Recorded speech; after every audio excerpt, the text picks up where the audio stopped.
is there a precautionary principle? If someone says, you know what, Layne, I've heard everything you've said. I can't poke holes in it, but why should I go out and eat seed oils?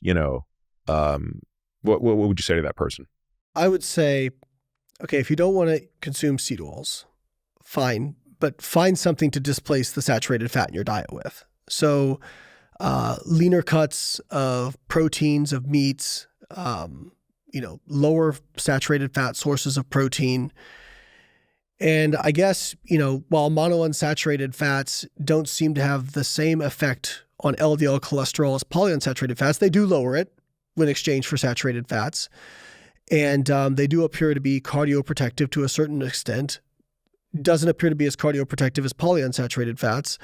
But if you are concerned and you're not going to listen to logic that we've laid out here for 3 hours, okay, try and find some monounsaturated fats. So like olive oil, avocado oil.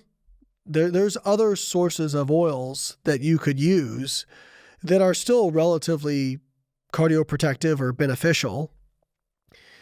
And the other thing, I think I didn't point this out when we talked about the processing. It should be pointed out that this is unique in that when these oils are in a large volume, the rate of oxidation is low, even with heating, right? And by the way, all the heating in the processing these oils is done under a vacuum, which means there's no oxygen, which means virtually no chance for oxidation, even when heated. In restaurants, however, when you are frying something, especially if you are frying in a thin layer of oil, the research shows like going from like I want to say it's like a 1 centimeter to like 5 centimeters of oil, huge difference in how quickly oxidized and negative products will start to form. And if you are having oil that you are refrying in over and over and over, yes, they're within, certainly with a thin layer, within 20, 30 minutes, you can start to have significant amounts of these negative products accumulating.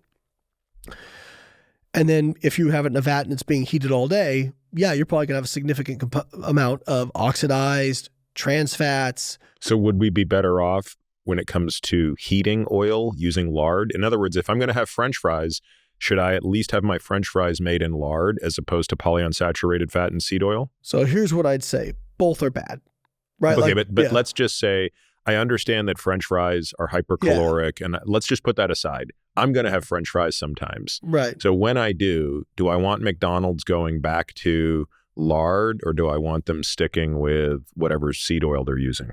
That's kind of a hard question to answer, right? Because again, you have competing mechanisms at play here. And if we don't have a human RCT looking at frying with one way versus frying with another way, and I'm not aware of any, but maybe there will be some, maybe a young potential scientist listening to this would want to do this.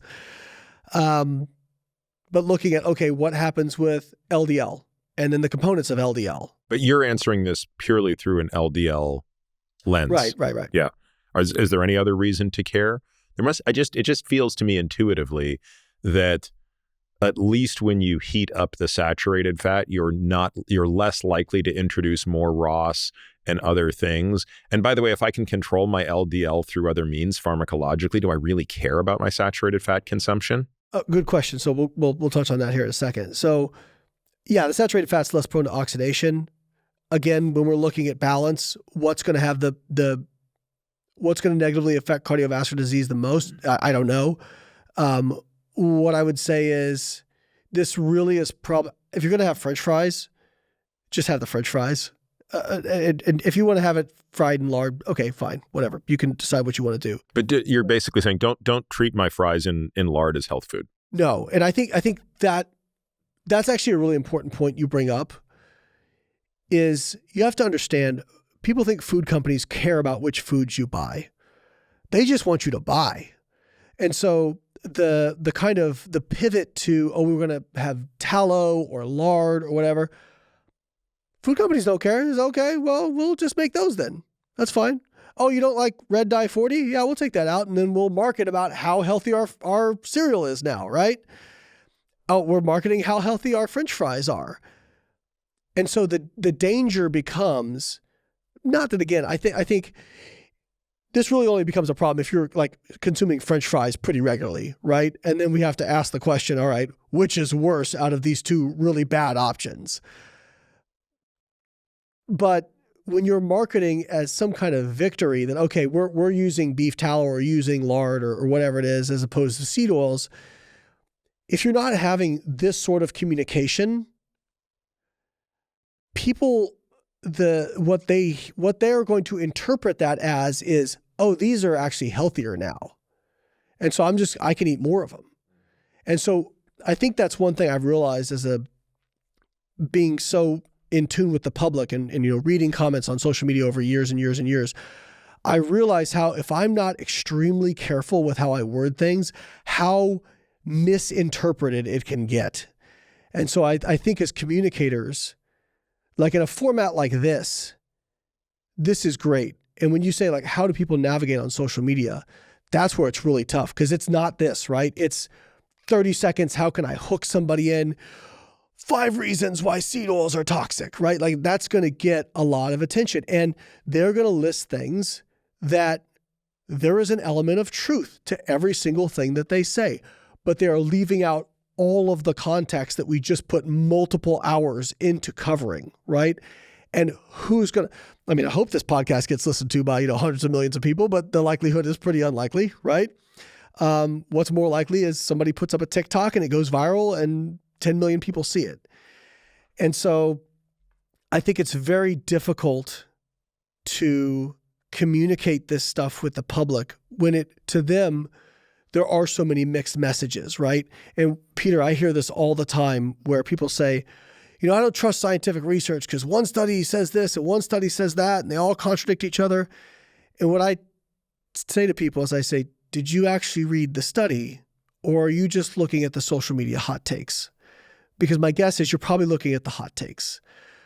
Because what we just did going into those studies, when they seemingly have a weird outcome, I can tell you almost any time, 99% of the time, when I've seen a headline or a social media hot take on a study that I go, that doesn't make sense.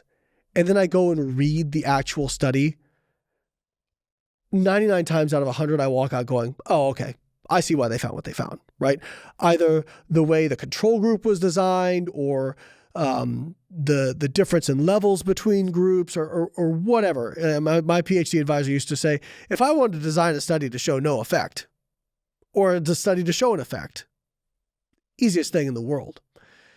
And so again, this is why we look at converging lines of evidence. We look at what does all the evidence state and what do the most high quality, most rigorously controlled studies find. And so, yes, there are elements of truth to the criticisms of seed oils. But on balance, when we look at these hard outcomes, when we look at what we are very sure we know to be true, again, you can never, I think one of the things to point out in science, you can never prove anything, right? Like we can only disprove things. But we can have relative degrees of confidence in various data, right? And I would say I have a relatively high degree of confidence that ApoB containing lipoproteins are atherogenic based on everything I've read, the converging lines of data, especially the Mendelian randomization studies, especially the statin trials. I feel relatively confident about it. Now, could I change my mind? Sure, but it would take a lot of data over a long period of time, right?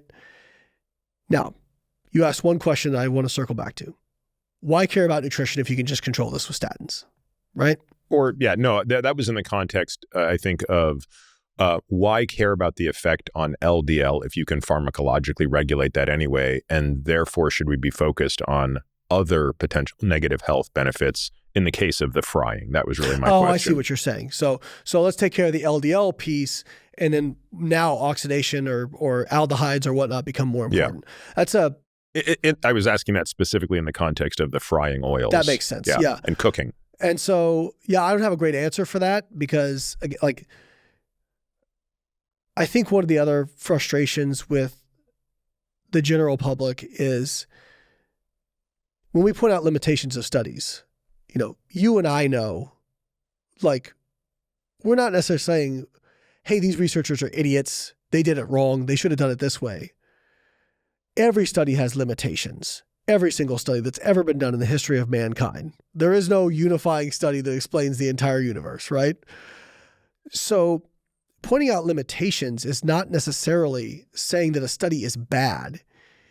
It's just pointing out, okay, we got to be careful how much interpretation we give to this, right? How broadly we interpret it.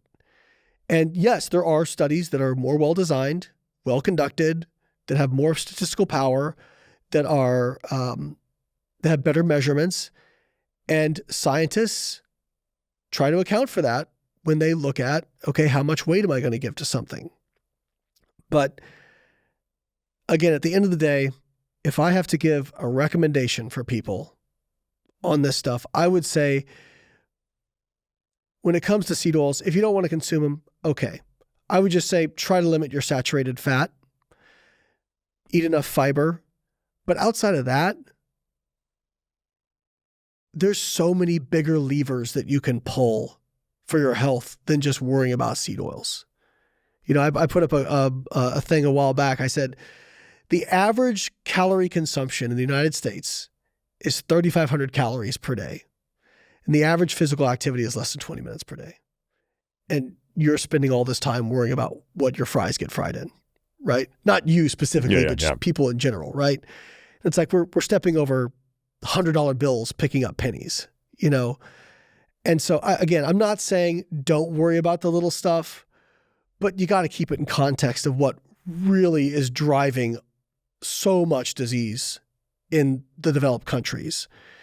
And a lot of it really is an energy toxicity issue.